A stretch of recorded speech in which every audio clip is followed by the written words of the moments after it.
সরকারের পতন ও গণতন্ত্রের পথে যাত্রা উপলক্ষে শহীদ পরিবার ও ক্ষতিগ্রস্তদের সহযোগিতা এবং গণসমাবেশ। কিশোরগঞ্জ জেলা প্রতিনিধি নিজামুদ্দিনের পাঠানো ভিডিও চিত্রে বিস্তারিত। আজ সোমবার 23শে সেপ্টেম্বর বিকেলে কিশোরগঞ্জ শহরের পুরাতন স্টেডিয়ামে জেলা বিএনপি আয়োজিত জনসভায় প্রধান অতিথির বক্তব্যে তিনি এসব কথা বলেন।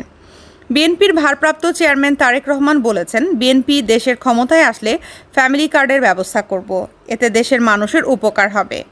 সমাবেশে বৈষম্য বিরোধী ছাত্র আন্দোলন সহ গত 16 বছরে নিহত 17 জন শহীদ পরিবার ও 16 জন আহত লোকজনের পরিবারকে আর্থিক সহায়তা প্রদান করা হয়।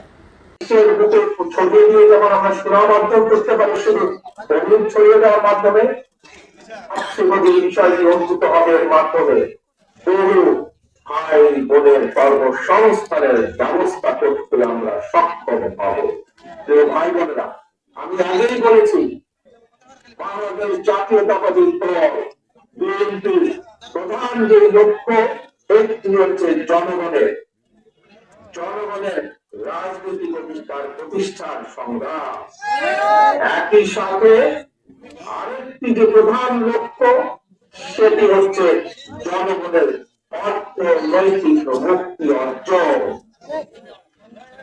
আমরা জনগণকে সমগ্র বাংলাদেশে আমরা স্বৈরাচারের জেলা পর্যায় পর্যন্ত আমরা প্রত্যেকটি পরিবারকে চেষ্টা করব একটি পরিবারের মাসিক যে প্রয়োজনীয় খাদ্যদ্রব্য যেগুলো প্রয়োজন, তার মধ্যে কিছু সংখ্যক খাদ্যদ্রব্যের একটি নির্দিষ্ট পরিমাণ সহযোগিতা করার জন্য, যাতে করে প্রত্যেকটি পরিবারের উপরে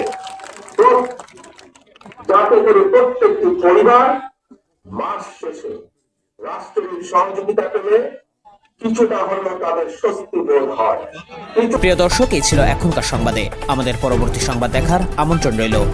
এছাড়া দেশ বিদেশের নানা প্রান্তের সংবাদ পেতে এটিভি নিউজের সাথেই থাকুন।